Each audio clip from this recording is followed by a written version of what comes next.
magbigay din ng kanyang testimony. She is a caregiver by profession, former sales associate for 3 years, former traditional entrepreneur. She is also a Sante Product Ambassador, Sante Barley Product Institute graduate, Sante Barley Company speaker. She's a Sante full-time mompreneur and now an executive director. May I present to you partner Angelina Sapanta. Partner Angelina. Hi, hello. Naririnig po ba ako? Yes, loud and clear, partner.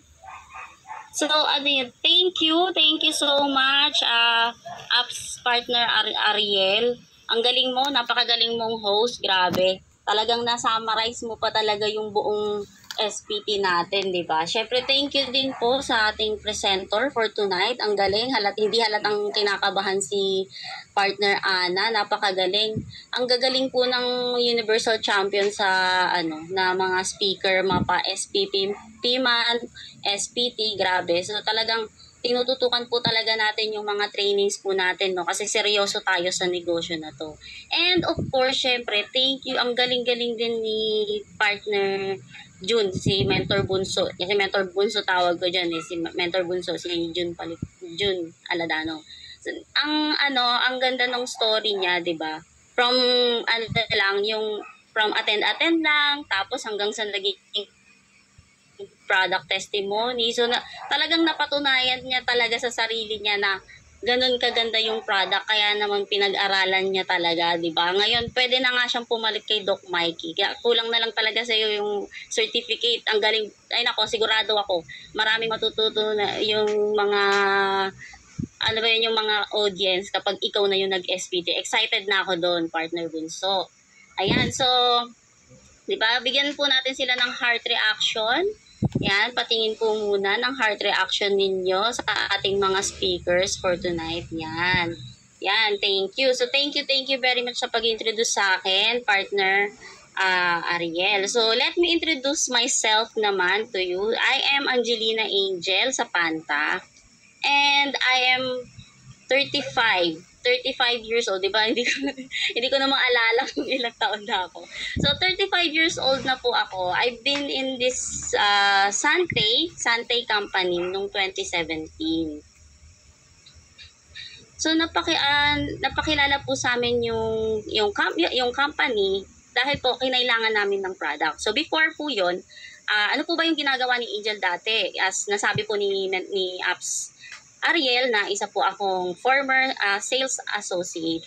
So, dati po akong sales lady. Bakit sales lady? Caregiver yung tinapos mo, di ba? Pangarap ko po kasing maging doktor nung batang-bata pa talaga ako, pangarap ko maging doktor. Tapos, hindi siya natuloy kasi maaga namatay yung father ko. Matulog ka na doon. sorry for So, ayun po, na maaga namatay yung father ko, so medyo nagkaroon kami ng challenge dun sa Wait lang po .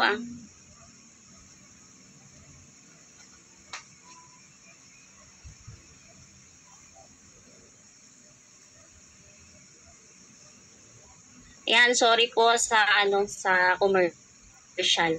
So, yun po, maaga po namatay yung father ko. 10 years old pa lang ako nung namatay. Actually, 9, magte-10. So, mga parang 2 days before my birthday nung namatay yung father ko. So, nagkaroon kami ng challenge sa pera, sa finance. Kasi yung mother ko na lang yung bumubuhay sa amin. And yung mother ko naman is a businesswoman. So, sobrang stressful din ng buhay niya. Siyempre, ilan din kami magkakapatid. So, napakaraming obligation na naiwan sa kanya. And then, ayun, nung una, sabi ko, parang malabo na ako maging doktor. Sabi ko ganyan. Mag-nurse na lang ako.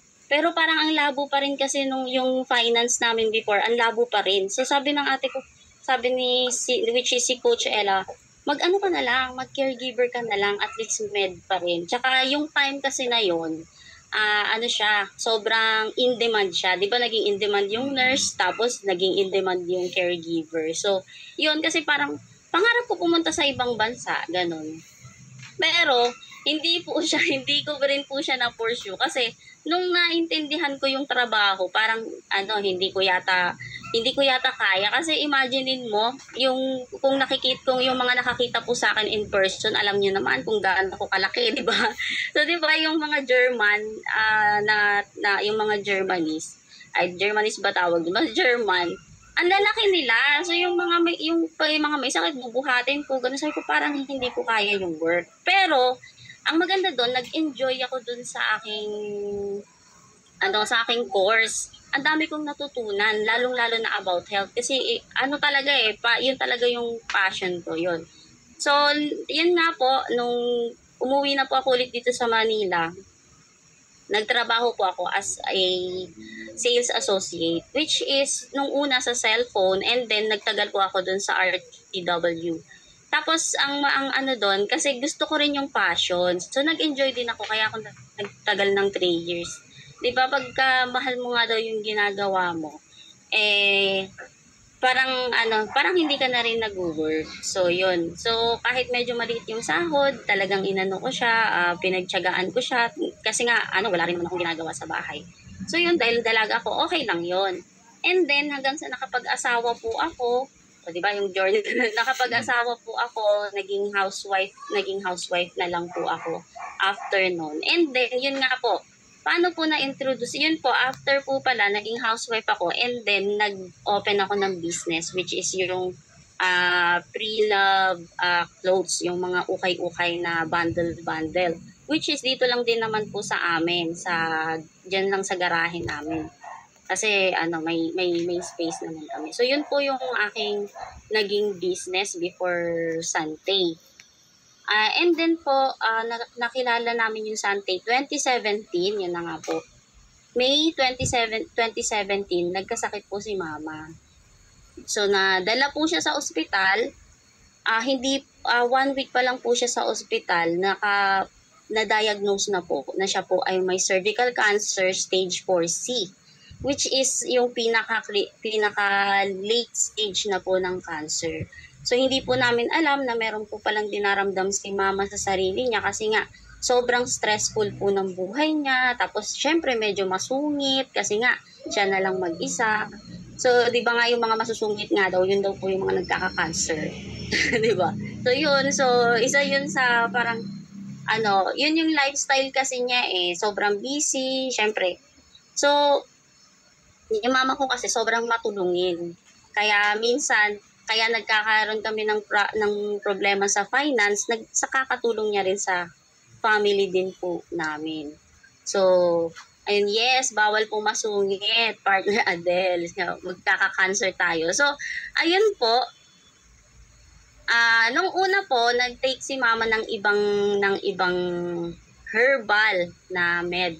Pero wala po nangyayari. And then, naging na po siya bedridden na po siya. Nung pinuntahan po namin yung doktor para po dun sa diagnosis niya. Wait lang.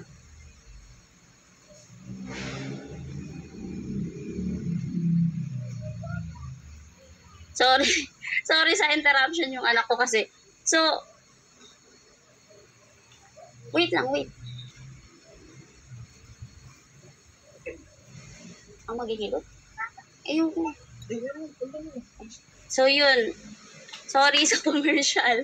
Yung anak ko kasi nag-CR. So, ayun po. Asan na po ba ako?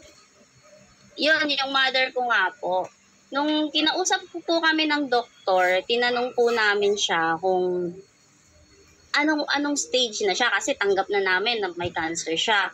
Anong stage na po siya? Akala namin stage 4C nga daw. Siyempre, hindi naman kami familiar, di ba, sa ganun. So, sabi ko, ilang years po, tinapangan ko na so, ilang years po. Tapos sabi, 1. Akala ko, 1 year. 1 year, sabi ko gano'n sa niya, 1 month. Sabi nga gano'n. So, grabe yung doktor, as in 1 month. Tapos sabi, ibigay nyo na lahat ng gusto niya kasi sabi namin, kasi po, Dok, ganito, gusto ng mama ko pumunta dun sa libingan ng papa ko, which is malayo. Gusto niya ganito, ang dami niyang gustong gawin. Sabi niya, bigay nyo na yung gusto. Sabi niya ganun. Kahit daw sa mga pagkain, wala nang binawal sa kanya. Pero syempre, as anak, ang hirap nung pakiramdam na bawat araw, parang nagbibilang ka na lang ng ilang araw dahil sa sinabi ng doktor na isang buwan, sobrang hirap para sa amin. Yung hindi niya na kami nakikilala, minsan nasa harap namin siya, pero sasabihin niya sa amin na, alam mo yung anak ko, yung si Sang kasi tawag sa akin eh. Si Sang ganito ganun. Tapos kaharap niya si Ate Ella, alam mo may anak ako sa Singapore, maganda yun. Tapos sasabihin ng ate ko, hindi ako na yun. Tapos sasabihin niya na, hindi. Mas maganda yung anak ko na yun. O diba? Hindi ka maiiyak, sabi dun sa isang maganda, tapos ako, hindi lang nakilala. So, and kidding aside, syempre, mukha lang kaming okay pag nasa harap niya kami, pero paglabas namin ng kwarto, talagang umiiyak kami. May mga panahon, natulala na kami, ganyan. So, until, nag-try pa rin kami. Hindi po kami sumuko. So, nag-pray kami kay God na, pare-parehas pala po yung pray namin, magkakapatid, na sinabi ko na, sabi namin sa prayers namin, which is later na lang namin nalaman yung sa isa't isa nung nagkwentuhan na Lord, kung kukunin niyo po si Mama, huwag niyo na po siyang pahirapan. Hindi dahil nahihirapan kaming mag-alaga sa kanya, wala po yun sa amin. Pero ayaw lang po namin siyang makitang nahihirapan. Pero kung pagagalingin niyo pa siya, kung dudugtungan niyo pa yung buhay niya, ibigay niyo na po sa amin. So, dun po pumasok na nag-take po siya ng barley. So, naghanap po kami ng barley. Tapos, dumating po yung kaibigan ko, may kilala siya na nagtitinda daw ng barley. Ang gusto lang namin naman maka-discount. So, yun po. Ang gusto lang namin, maka-discount kami. Pero, nung dumating sila Mentor Francis sa bahay namin, sabi ko, bakit parang ibang barley to? Sabi kong ganun. Tapos nakita, nung bago sila umalis po sa bahay namin, wala po kaming naintindihan masyado. Basta nakinig na lang kami. Tapos, alam nyo, naniniwala po ako na yung Santay barley po, yung pinakamurang barley. As in sa lahat, sa merkado. Kasi bakit? Yun na lang po yung pera namin, pambili ng panggamot ni Mama. Binili po namin ng 10 sachet ng barley. And then, 3 days lang po, nakitaan na po namin siya ng resulta. Once a day lang po yun From bedridden, nakatayo na po siya. And then, after 7 days, nakalbaba na siya dun sa hagdan namin. Sabi, ba't ang hingi? Nagagalit na si Mama. Alam niyo po ba, instead na matakot kami dahil nagagalit si Mama, natuwa pa kami. Kasi sabi namin, nagagalit na si Mama, ibig sabihin magaling na siya. Kasi yun yung normal niya nasanay na kami ng ganun. So, ayun po, nagtuloy-tuloy siya. Wala pang 1 month, nakalabas na po siya ng bahay, nakaalis na siya ng bahay. So, ayun po yung maganda sa barley. Doon po nagsimula na marami kaming natulungan. Maraming natulungan yung product through us. Kasi nakita nila yung ni Mama. Nakita nila alam nila kung ano yung sitwasyon namin, as in nagpupunta sila sa bahay. So yung mga kapitbahay namin nagugulat. So kahit ayaw namin gawin yung business, nangyari po, nagkaroon ng business dahil po doon. And then syempre thankful ako kasi alam niyo po, natupad po yung pangarap ko Hindi necessarily na maging doktor. Pero, yung mission ng isang doktor, alam niyo yon, na makatulong sa health ng mga nangangailangan. And hindi po para sila lalong magkasakit, kundi para gumaling talaga, yung holistic na galingan. Alam niyo yun. So, ganon siya kaganda yung product natin. Ganon ako ka 101% na belief sa product natin. Na alam ko na kahit sino yung harapin ko, alam ko na ganon siya. Na hindi ako mapapahiya. And then, nagsimula na po, nakilala na po namin si Nanay Minda. Hanggang sa yun, no, yan, ginagamit natin hanggang ngayon na testimony. Nakikita nyo naman kung gaano kaganda si Nanay Minda hanggang ngayon, di ba? So, walang maintenance, malakas, di ba? Blooming. So, yun. Hanggang pa isa-isa, buong pamilya namin natulungan po. Pero may isa pa po akong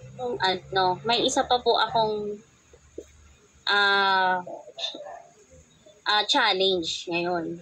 Sa health ko naman, nagkaroon ako ng challenge sa health ko kasi ako po ay merong PCOS. Noon, bali, 3 years na po kami nagsasama ng asawa ko, hindi pa rin po ako nagbubuntis. Tapos, parang doon ko siya na-realize, yung 3 years na yun, doon ko na-realize na, ay, bakit nga kaya? Bakit nga kaya ganun nangyari? Kasi nung first year, parang okay lang, kasi parang getting to know each other pa kahit na parang naglalaro lang kami, parang alam niyo yun, yung pag newlywed ganun. So, ayun po, 25 po ako nung nagsama po kaming mag-asawa. And then second year okay pa, third year sabi ko parang oo nga no, bakit nga kaya ganun, hindi pa rin ako nagbubuntis pa, sabi ko ganun. So, po kami na magpa-check up. So, nagpa-check up po ako.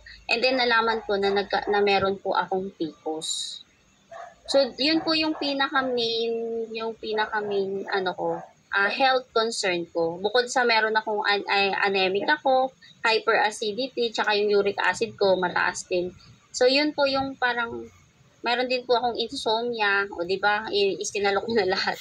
So, yun yung main concern, health concern ko sa sarili ko, which is na-challenge din ako dahil nagsasantay ako di ba? So, ang ginawa ko po, umattend po ako ng training, umattend po ako ng lalong-lalo na product, doctor's wellness, kung paano yan. Tapos, nakakilala po ako sa santay ng mga kagaya ko din na hirap po magkaanak. So, yun po, ang ginawa ko, in-interview ko po sila isa-isa, as in kinulit ko sila para malaman ko kung paano ba dapat inumin, ganito, ganyan. So yun po, nagtanong din ako sa doctor dati, which is kay Doc Ron, kung paano po ba iinumin, paano makukorek. Kasi ang mahirap pala, pagka yung hormonal imbalance like PCOS na kagaya sa akin, pag tumagal pala yan, magkakaroon pala yan ng maraming ng iba't ibang cause ng pagkakasakit, which is mga tumors, yung mga cancer, ganun. So yun, natakot din po ako doon. So ang ginawa ko po, ininom ko po talaga yung barley accordingly dun sa sinabi ni Doc Ron. And then, talagang ninaklak ko lahat ng product natin. Yan, yung Fit and Trim, yung coffee, as in lahat ng product natin, yan, nilaklak ko yan. Kung pwede lang laklakin yung sibon, baka nilaklak ko na. Joke lang. Pero, ayun po. So, doon ko siya talagang sabi ko, hindi, ito na talaga. Wala akong ibang Kasi po, before po na nakilala ko yung barley, nakatatlong OB po ako. So, biruin nyo, yung una naming try, nag-contraceptive pills ako. 1 week pa lang meron ng side effect sa akin. So, tinigil ko. So, after nun, bumalik ako ulit sa OB ko. Meron na namang pinatake sa akin. Hindi rin nag-work. Tapos, ginawa ko, nag-research ako kung paano ba yun. Dapat daw balance daw. So, nag-exercise ako. Wala pa pong barley hindi ko pa alam yung barley. So, yun po ginawa ko, nag-healthy living kami, pero parang wala pa rin. Alam niyo po ginawa ko, nagpahilot na po ako, pinataas ko na yung mattress ko. Hindi ko na nga alam kung baka mamaya sabi ko, madurog na yung mattress ko, kakahilot Kasi, as in, pag may nakikilala ko na manghihilot or yung mga kumadrona, talaga alam niyo yun, yung nagpapahilot talaga ako. Kasi ko talaga mabubuntis niya ako hanggang nawalan na po ako ng pag-asa. Nawalan ako ng pag-asa to the point na gusto ko nang mag-ampon. Ampunin ko na sana yung anak ng pinsan ko. Pero yung asawa ko, grateful ako kasi hindi siya sumuko. Yung alam mo, every month na nade-depress ako, yung anxiety ko na baka iwanan ako ng asawa ko kasi hindi ako nakakapag nakapag-conceive ganon. Tapos ang daming tumatakbo sa isip ko. Natatakot ako mamatay ako mag-isa, tumanda ako mag-isa. Alam mo yun, ganun siya. Nagkaroon ako ng anxiety, nagkaroon ako ng depression. Talagang monthly, ganun yung ko, di ba, may schedule ang depression. So yun, alam mo, kasi madelay lang ako ng isang araw, excited na yung asawa ko. Tapos kinabukasan, magkakaroon na naman ako. So, tumatay balahibo. Di ba? So, ayun po. Nag-take ako ng barley. Hindi po ako agad-agad nabuntis. Inabot po ako ng 1 year kasi naramdaman ko na meron pa po siyang kinokorek sa katawan ko. So, nagkakaroon pa ako ng healing. Hindi lang po yung PCOS ko yung gumaling, pati yung iba ko pa pong nararamdaman. So, ganun po kaganda yung barley.